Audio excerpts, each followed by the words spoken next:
African American students are more than 3 times as likely to be suspended from school as white students.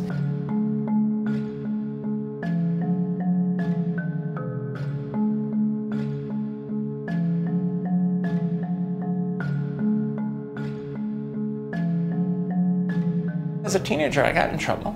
I actually got in a lot of trouble, got kicked out of high school. And I always say to folks, I'm the first Secretary of Education to have been kicked out of high school.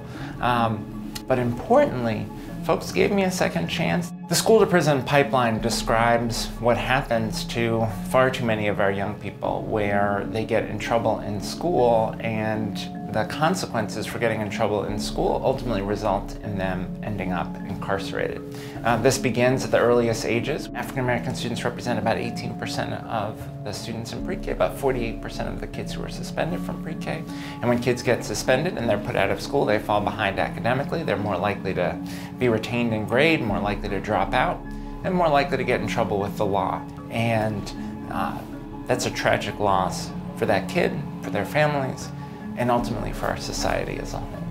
And once you're involved in the juvenile justice system, you're very likely to get in more trouble. It's one of the reasons we have more than 2 million Americans who are incarcerated today.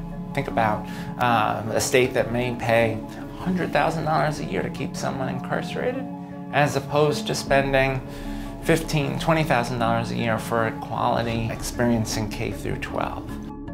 So we should be investing in first chances, quality P through 12 experiences, quality access to higher education, but then we should invest in second chances. So when folks do make a mistake when they are incarcerated, we ought to see that as an opportunity to give them the tools to be successful when they return to the community. What we see from the Trump administration is a rollback of civil rights protections, whether that's for LGBTQ young people, for young people of color, rollback of civil rights protections against sexual violence on campus. So we ought to be asking of our superintendents and school board members, what are the discipline rates in our community? How does the discipline for students of color compare to discipline rates for white students?